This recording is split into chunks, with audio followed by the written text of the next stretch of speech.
They have jokes. They're like, okay, when we do the kids release, we want you to do the church clap. Have you ever seen that dance? If you have, you know I'm not going to do it. I have no rhythm. So in that, like I say, they have jokes. We have fun. It's a great time.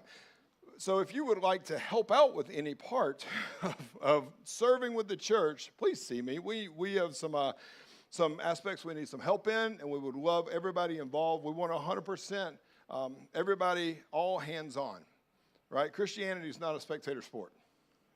Church is not a spectator sport.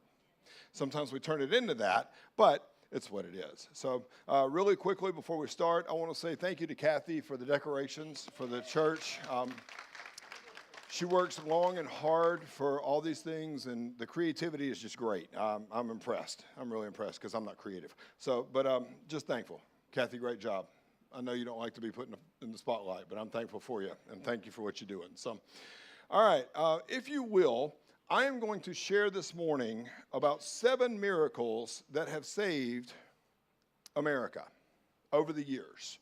There are 7 key miracles, and since this book was written, there are more. But 7 key miracles. This is based on the 7 miracles that save America by Stewart and Stewart, Chris and Ted Stewart, okay? So looking at this, throughout history of America, there are key points that almost made it to where America did not happen as we know it today.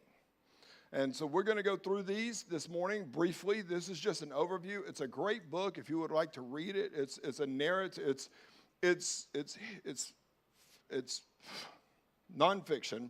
It's a nonfiction book, but it's put in prose. So it's got a story to it, you know, to kind of make it readable and kind of flow. So I want first of us all to understand, we are not worshiping a flag or a country. We are worshiping God first and foremost.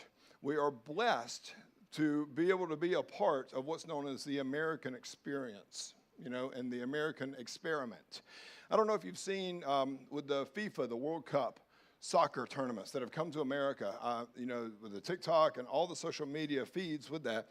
The Europeans and the world has come to America, and what you're seeing is they're saying, we've been lied to. Some of them are saying, oh, well, if I go to America, you know, they're like, oh, you'll be killed, you'll be shot, you won't, you know, it's going to be horrible over there. And they're getting here, and they're loving it. They're loving it. I saw one guy say, I've never been able to go, he calls them freedom sticks. Guns, right? He calls them freedom sticks. He said, you can go to a Walmart and get milk and freedom sticks. He's like, this is great, you know, and talking about Bass Pro where they shoot the animals and then they hang them on a wall. He's like, this is America. And they're talking about, you know, just, there's a whole lot there. And you've probably seen them, but one of the ones that really gets me is you will drive 45 minutes to see a friend for an hour and then turn around and drive another 45 minutes back. They said that's unheard of because in Europe, you can fit 4 Great Britons in Alaska itself. Did you realize that? You can fit Britain 4 times in Alaska. And so seeing the magnificence of this country, seeing the culture of this country, they're like, Americans are so friendly. They're so friendly. They said there's so many things here. They love Buc-ee's. They said there is no way this is a gas station, you know, kind of thing. So it just to see the surprise from them and to see they're like, you get all kinds of different cultures and aspects just from different states and different parts of states. So they're really impressed with that, and they're really impressed with America because the media that they get has lied to them about who we are and what we do. And looking at that, you know, we are an exceptional country. We're not perfect. We don't have a perfect history, and there are a lot of things that we still don't do perfectly, or there's some things we don't even do well. But looking at this, you cannot deny that God has had his hand on this country since its inception. But we have to understand also that we are a young country. We're only 250 years old as a country. There are, China, you've got Iran, which is the Persian Empire, which we read about in Scripture. With the book of Esther, you've got the Persian Empire. That's Iran, Iraq, all that area. So these countries and kingdoms are thousands of years old. We're only 250 years old. And there are a lot of things that have almost torn us apart at the seams. And so we're looking today at 7 miracles that have saved America. And this is not an exhaustive list. There are probably hundreds of miracles, if you will, that have saved America. But first off, I want to share, what is divine providence? Divine providence is the governance of God by which He, with wisdom and love, cares for and directs all things in the universe. The doctrine of divine providence asserts that God is in complete control of all things. So if we understand that God is in control of all things, and we as Christians are called to be stewards of what God has blessed us with to take care of. So divine providence, as I've mentioned before, there are a lot of struggles, but there's no doubt that God has had His hand upon this country. But if this country turns its back on God, what does that mean for this country? We're in trouble. Look across the political landscape. And I'm really going to draw this out with one of these. But I want us to understand too, Psalm 33:12 says, "Blessed is the nation whose God is the Lord, the people He has chosen as His own inheritance." Now, referring to Israel, when you look at Israel, people ask, does God really exist? Yes. Well, how do you know? Because Israel exists. Because that was a prophecy given, and Israel was dispersed in 70 AD, and then they came back to be in 1948. So almost 1,800 years, they were not existent as a nation. But then God brought them back together, and so He is their Lord, and He is their people, or they are His people. As when we choose the Lord, we are grafted in by Christ. We are His people. We are His children in Christ. But as a nation, God raises up kings, and He knocks down kings. And so really you can see the providence of God throughout the book of Daniel, and also really primarily throughout the book of Esther, where God is not really mentioned by name, but you see His hand at work in the book of Esther. All right, so the 7 miracles happened at key points in history, establishing the nation and making it what it is today. At critical times in our nation's history, God provided miracles to save us, and there are miracles yet to come. Why? Because America still represents something important to Him. You can't go anywhere else on the face of the earth and experience what you can in the United States today. Straight up. If you don't like living here, please go choose somewhere else to go. Please, if you don't like it here, go somewhere else and live there and see how bad it really is here. So with that, to the miracles. The first one is a miracle of an unlikely discovery. Columbus. In 1492, Columbus sailed the ocean blue, right? All right, may have been a couple of years since you've heard that. But Christopher Columbus sailed from Spain in 1492 because Spain was looking to expand its territory, and he convinced the king and queen of Spain, after trying to convince other countries for a few years, to let him go discover another way to India for trade, another trade route to India.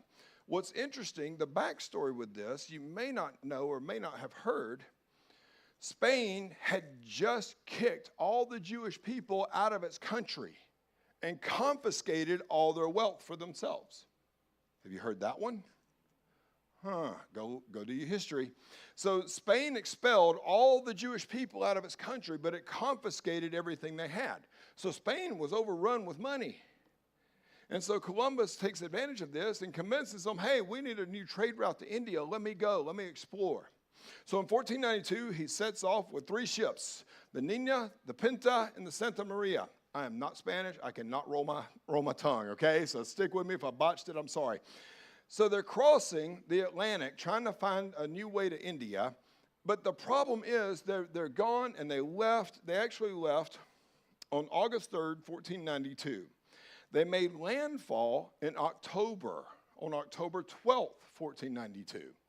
So August, September, October, just over 2 months, they're on the ocean.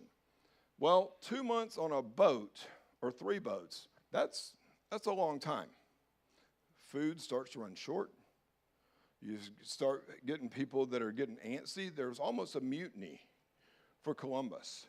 And so the winds had not picked up in a few days, and so they were just kind of sitting there in the middle of the ocean. If you've ever sat on open water, it's a fun experience, isn't it? You don't have your beach towel. You don't have a way to go swimming. You're just stuck.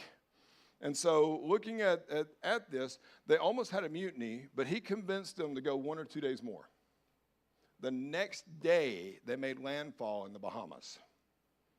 So they left Spain and south, right? So they wind up in the Bahamas. And in the Bahamas, so he makes exploration. He finds, he maps out, he found the Caribbean and also Cuba.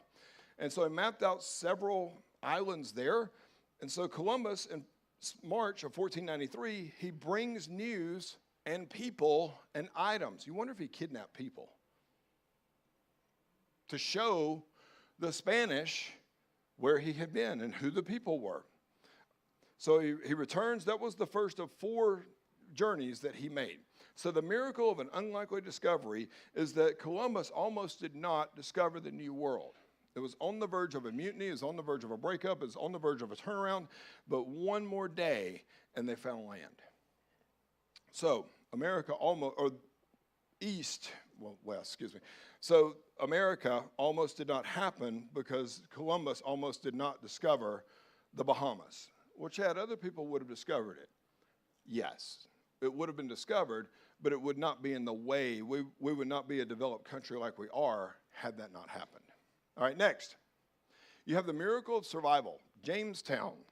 Y'all remember the Jamestown? Have you ever been to Jamestown? It's a small fort. It's maybe twice the size, well, maybe 3 or 4 times the size of the sanctuary here. It's a small fort.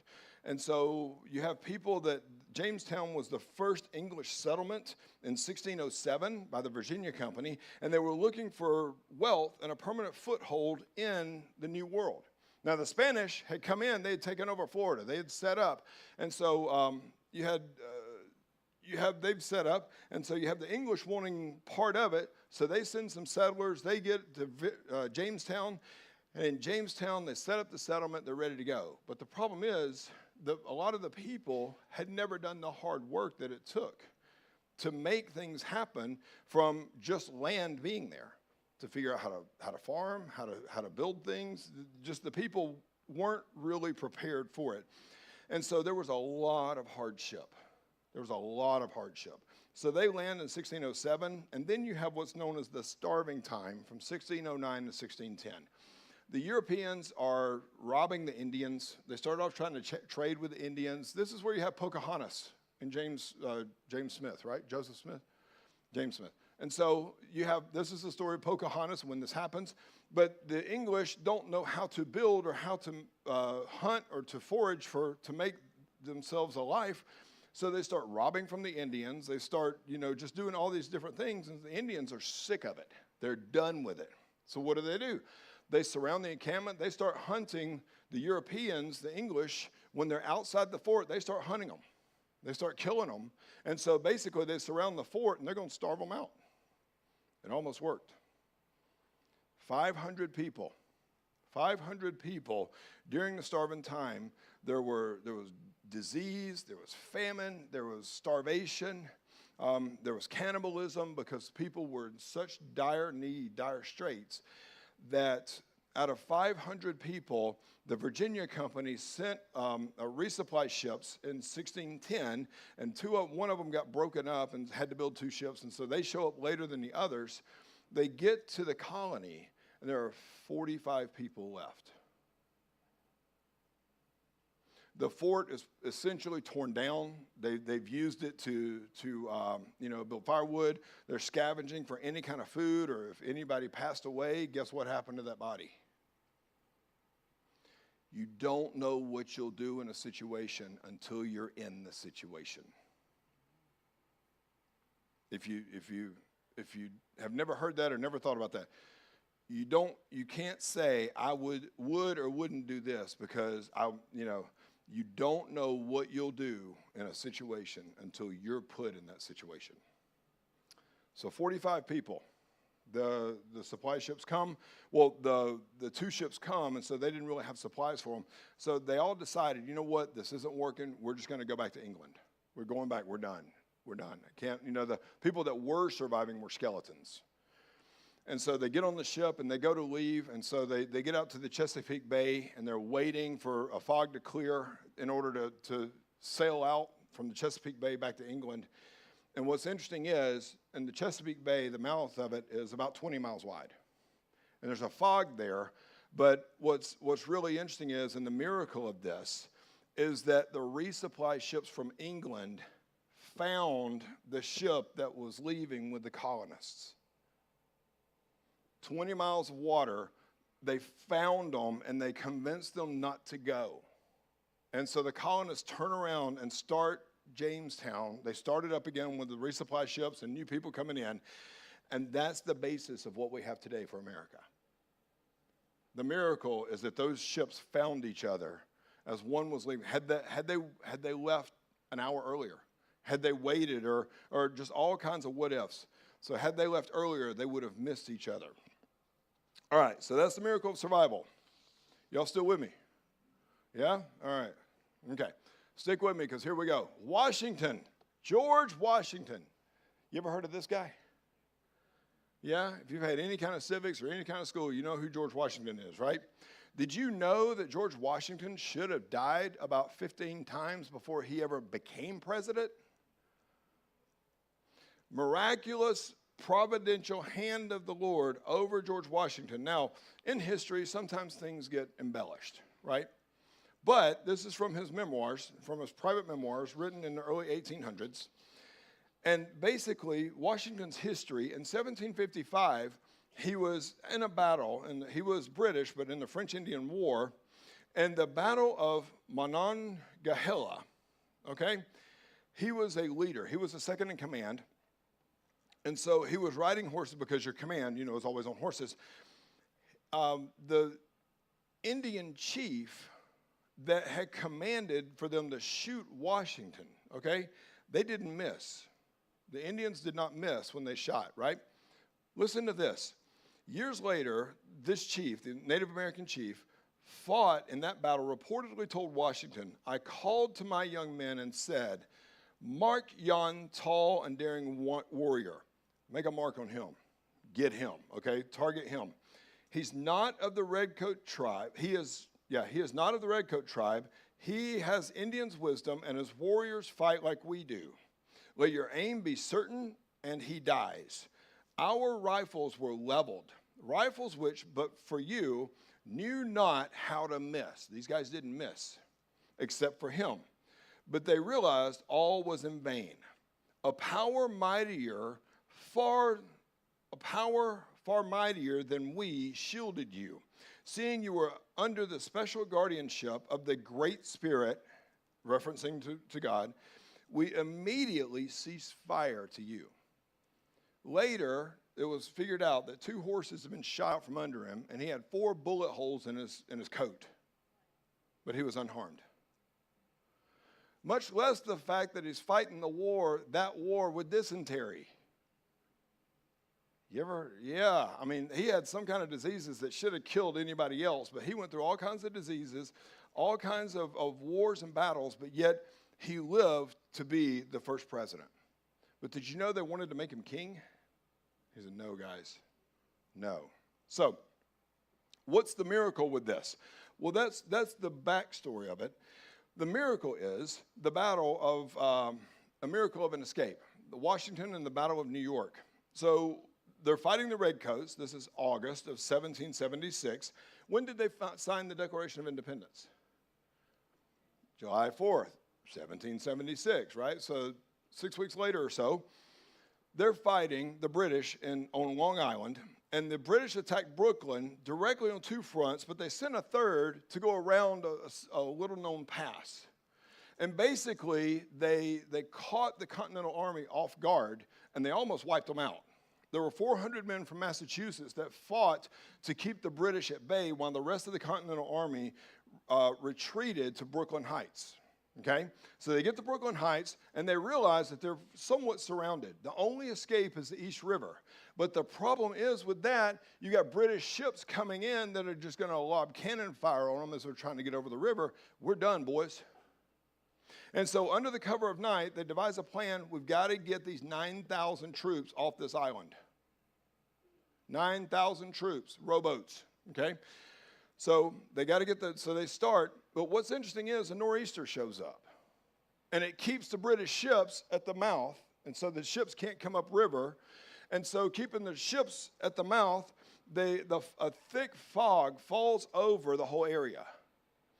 And so under the cover of night, they start moving the boats, they start moving the troops off the island, but the problem is the sun's starting to come up now. It's been all night, and most of the troops are still on the island. The troops still being on the island, they're like, we're going to be annihilated. But that fog stayed. And they say it was a dense, thick fog that you couldn't hardly see 10 feet in front of you. And so they keep moving the boats off and off and off. And so finally, around noon, when the fog lifted, the British Army realized they're gone. So to keep the Continental Army from being completely annihilated, God had a fog come in, a nor'easter, to keep the ships out.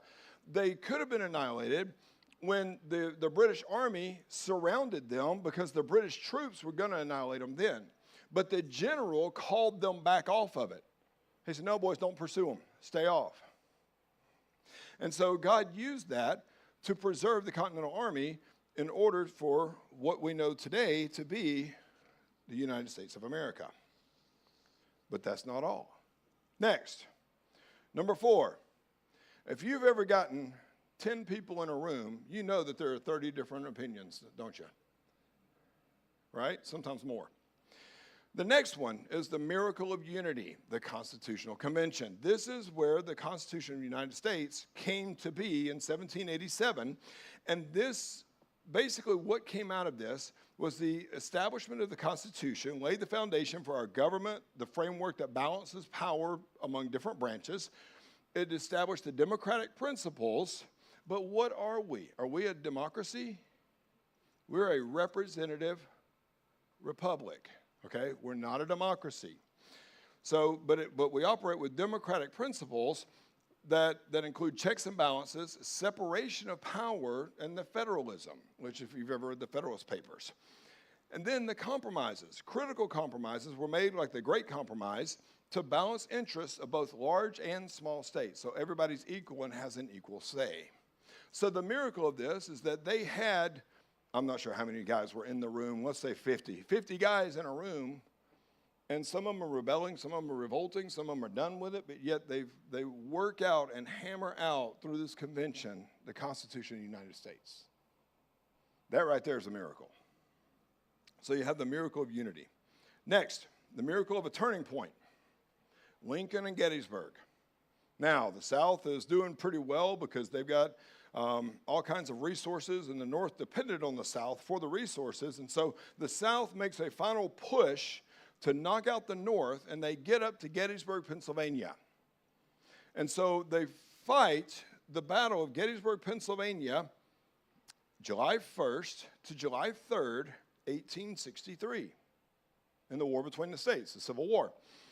The turning point was that the Union defeated the South. The Union defeated the South at this decisive victory, and with that, at that point, the South no longer pushed forward. The Union was able to push the South back. Chad, you're living in Savannah, Georgia, and you're telling me the Union won, and you look happy about it. I tell you this, I'm not the man I was 20 years ago. I'm not the man I was 30 years ago. God has done a complete 180 on me with so many things. It's not funny. I used to have all kinds of thoughts and ideas, and yeah, I was I never carried a rebel flag or anything like that, but yeah, I cheered for the South. What changed, Chad? Jesus. You're telling me, I'm not telling you anything. I'm telling you what Jesus showed me. Okay? I'm telling you what Jesus showed me. And it's the miracle of this is, number one, the South was defeated at Gettysburg and pushed back to preserve the union of the United States that we know today. Okay? Number two is where we have the Gettysburg Address, where all men are created equal. It's not counted as a third of a vote or an eighth of a vote or a tenth of a vote or anything like that. All men are created equal. And under God, we are one nation, not split into two nations or three different nations. Okay? I love Jesus first. And I know I'm in Savannah, Georgia, and I probably just ticked off some folks. But you know what? It's okay. Deal with God on that. If you're upset, deal with the Lord on it. Okay? All right. So from there, you have the Gettysburg Address, which was November 19th, 1863, after July 1st through 3rd for the battle. And the speech is celebrated for its powerful message about equality and the purpose of the nation. It emphasized the principles of liberty, democracy, reinforcing the idea that the sacrifices made during the battle were in service of a greater cause. 1787, the Constitution's created. 1863, they're having a war between the states for secession. 100 years, roughly. Things are going well for the U.S., aren't they? But the fact that we still exist is the hand of the Lord. All right, next. Number 6, the miracle of reversal. The Battle of Midway. The Battle of Midway was a major battle because it was the first battle engaged over the open sea, primarily with planes and aircraft carriers. Now, you have the infamous day of December 7th, 1941, which was Pearl Harbor. Okay? Pearl Harbor was by who? The Japanese bombed us in Hawaii, right? So the Japanese bombed us in Hawaii. We're able to crack the code. We're able to crack their system and understand what their plans are, where they're going. And so the U.S. meets them at Midway in order to ambush them and to try to wipe out the carrier group. It was effective. They lost 3 major carriers. The Japanese lost 3 major carriers during this war. And so breaking the plans and codes, it positioned the carriers to ambush them. They were hit at pivotal moments by U.S. dive bombers, while Japan's attempts to strike back failed to stop the damage. It caused Japan's losses of multiple fleet carriers, giving the U.S. a major turning point in the Pacific War. So the miracle of this is that the code was cracked in order to know the enemy's plan, in order to be able to defeat the enemy before they can do much more damage to us on the offensive. So you have the miracle of a reversal. Number 7. Don't fade on me yet. We're getting there. Number 7, the miracle of a margin. Ronald Reagan. Now, I was young, okay? I was young. I graduated high school in 1993. So when Reagan was president, I was a kid. So I didn't fully understand what he did and what all he was doing. But there are some key points and key things that Ronald Reagan did. But the miracle of the margin is that on March 30th, 1981, John Hinckley Jr. shot him, right? Pretty much point blank, right outside the hotel. And so he shot him. But the miracle of it is the bullet trajectory and the medical care helped to prevent him dying. Ronald Reagan didn't die from that shot, but they were trying to kill him. Why? Because he's making too much of a difference. He was messing with stuff. And he did a really effective, really good job in his messing with stuff. Well, what do you mean by that? Well, let's take a look at what his tenure accomplished when he was president of the U.S. Number 1 was economic recovery. Reaganomics, right? We're still benefiting from Reaganomics, to the best of my knowledge, okay? He ended the Cold War. Mr. Gorbachev, tear down this wall, the Berlin Wall. He's standing he's standing there in Berlin, and he said, tear down this wall. So he ended the Cold War with Russia. Then you have the Tax Reform Act of 1986. It reduced the tax brackets, lowered the top income tax from 50 to 28%. That's a lot of money.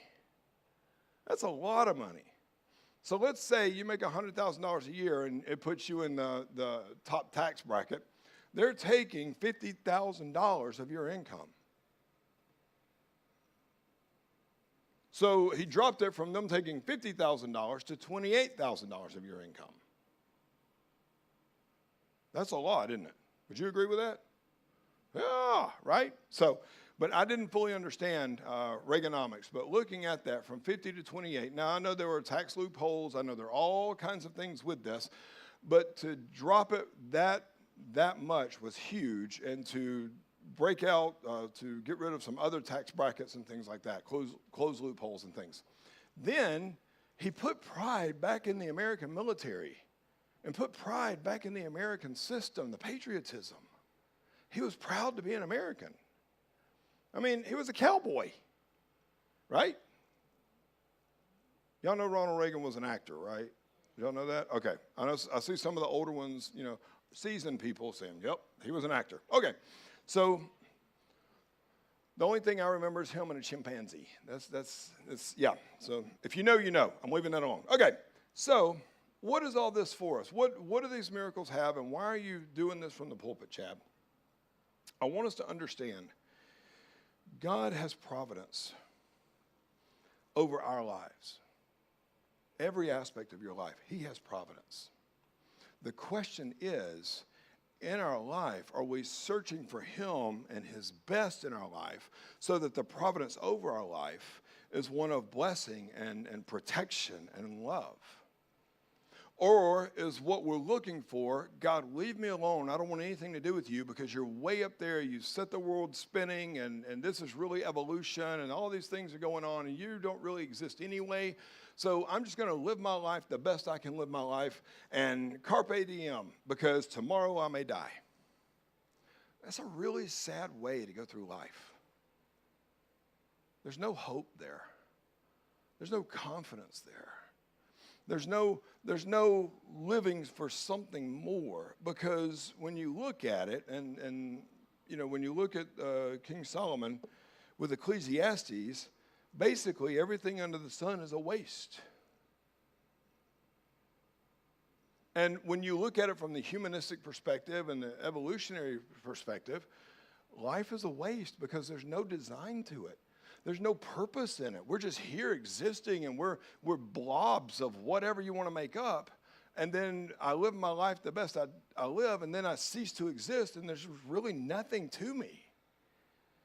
But God has designed each and every one of us for a purpose and a plan. Jeremiah 29:11. He has a plan for each and every one of us to prosper us, not for harm. And so he knit us together in our mother's womb, according to the psalmist. So being knit together and having a plan for our lives, that gives us purpose. And having a purpose for our lives shows us the love of Jesus Christ, because Jesus' purpose on this earth was to come and redeem and fix what Adam messed up and what we've messed up. Because I don't want to know how many things I've messed up just this morning, just waking up and breathing. I don't want to know how many things I've messed up, or how many plans that I've messed up for my life just in this past week. Chad, I've messed up God's plan for my life. There's no way. You're not strong enough. You're not big enough. You're not smart enough. Well, why is that? Because I really don't want anything to do with God. That doesn't mean he doesn't want anything to do with you. He's pursuing you. He loves you. He wants more for you than ever. And he has his hand upon you. You may not be able to see it. And so you may be running from it. You may be saying, God, I don't want anything to do with you. but he's still there because he never stops. He never gives up. He still pursues. And in that pursuit of us, his best for us, he has that plan for each and every one of us. And the plan that he has for America is that we are to be a beacon and a lighthouse for the world. We're to be a Christian nation to represent Jesus to the world. But wait a minute, Chad, you've got separation of powers and separation of church and state. It's a farce. It's a farce. Well, the founders weren't really Christians. Do the research yourself and don't do it with Google. Don't do it with Google. Do the research yourself on the founding fathers of America. They prayed. They prayed sometimes for days trying to put this stuff together. So as we look at this to see, each miracle combined with ordinary human courage, with a providence beyond human control, God, that's the pattern of faith, not just the pattern of history. You are not who you were yesterday. God's mercies are new every day. You're a new creation. Yesterday is behind you. Look to it, learn from it, but move on. Keep stepping with the Lord, because the Lord's never going backwards. Maybe God brought us out of Egypt, but the thing is, he's not going to take us back to Egypt. Don't go back to Egypt, but it's comfortable there. I know people there. I know things there. I was somebody there. Egypt doesn't exist anymore if God brought you out of it. Because when you look in the Bible in Exodus, he destroyed Egypt. Absolutely annihilated it. Well, how do you know that? Look at the plagues. In the Old Testament, the wars of the Old Testament were not just people against people. They were gods against gods. Our God's stronger than your God. Our God's going to beat your God. But when you serve the Most High God and you're in obedience with him and you're submitted to him, what does he do? He gives you favor. He gives you purpose. He gives you blessings. Well, Chad, I'm just going to start so I can get the good things from God. But it's so much more. He's got a love for you that you can't imagine. And it's only once you're submitted and seeking for him and obedient to him that you really start to step into that. And the really cool thing is you grow more and more in love with him every day. Kelly and I have been married 23 years. I love her more today than I did when I met her. And I loved her a lot when I met her and got married. And I've seen how God, in his providence,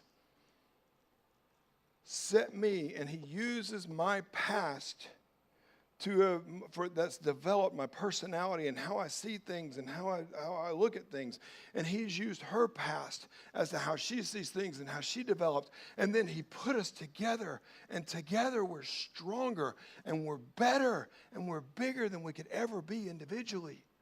And it's the same thing with Jesus. With Jesus, we're interlocked and we're stronger and we're better and we're bigger than we could ever be on our own. Because on our own, we're lost in our sin. We're messed up. We have no purpose. We're just floating around waiting for death or whatever the next thing is. God's providence upon America doesn't even begin to show his providence and his love and his pursuit of each and every one of us on the face of this earth. Question is, if he's shown this kind of providential care over a flawed nation across 250 years, what makes us think he's not at work in our flawed, messed up lives right now? Yeah, we've all got problems. We've all got issues. We've all got things, and we all think God could never love me for the things I've done. It's like Paul says, I'm the chief of sinners. I'm the chief of sinners. But I serve a loving, forgiving, gracious God. You are not defined by your past. You are not defined by your parents. You are not defined by your job. You are not defined by your experiences. You're not defined by what you know or what you can do. You are defined by the purpose of Jesus Christ in each and every moment of your life, and allowing him to show and to show up and to show you the power of his presence for every moment. Lord, I don't know what to do next. Be still and know. Just be still and know. I have a plan for you, child. I have a purpose for you, child. So just as he has had a purpose and a plan for America for 250 years, and he has had full control over all the kingdoms of the world, according to Psalm 103:19, the Lord has established his throne in the heavens, and his kingdom rules over all. The fact that he knows our name, and the fact that he knows our sin, and the fact that he knit us together in our mother's womb, and the fact that he let us be born, the fact that we have breath, that we can breathe, we can stand up, our bodies can fix themselves, that we can do all these things, that we can communicate and talk, that we can develop technologies. And he lets us live anyway, and he pursues us for relationship. These 7 miracles are huge in our history of a nation.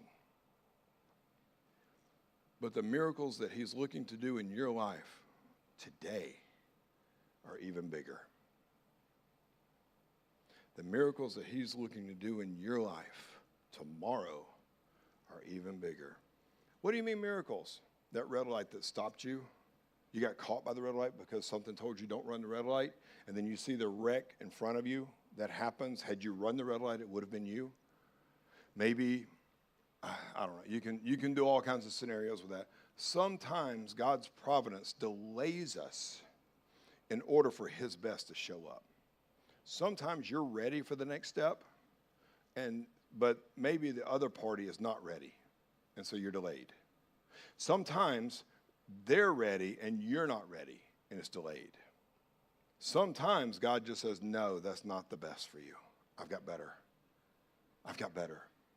3 answers. We looked at these somewhat Wednesday night. Yes, no, and wait. I don't want his no for me to push him and try to make that to a yes, because I'm going to miss it. This morning, the plan and the purpose for each one of us is to know Jesus and to make him known in our lives. The providence of God has protected you to this moment in your life to grow you and to build you up to be more like Christ, have the mind of Christ, in order to enter into his rest. Not working for salvation, not working for all these things, but to rest in Christ and be defined in Christ. I'm not defined by my name, by my heritage, by who I am or what I've done. I'm defined by Jesus Christ. And guess what? I've got a new name. I got a new name waiting on me. I can't wait to see what that is. I'm ready for my white stone and say, hey, there's my new name. I don't know what that says right now, but I'll know. This morning, what has God done in your life to this point? If you want to give him credit or not, that's on you. But what has God done in your life to this point to show you, I love you? Child, you can't mess that up. You can miss it, but you can't mess up the plan I have for you. It may take longer to get there the more rebellious you are, but I have a plan for you. I have a purpose for you. Trust me. This morning, will you trust him? Will you trust him as your Savior? Will you trust him as your Lord? Will you trust him to take care of you? In every way to take care of you. Will you trust him? Maybe you're dealing with mistrust. Maybe you're trying to do it yourself and you're just saying, God, I got this. Leave me alone. Maybe you've been fighting and struggling with the Lord, not understanding what he's doing. And maybe he's just like, child, just wait. I'm going to show you better. I'm going to show you bigger. Just wait.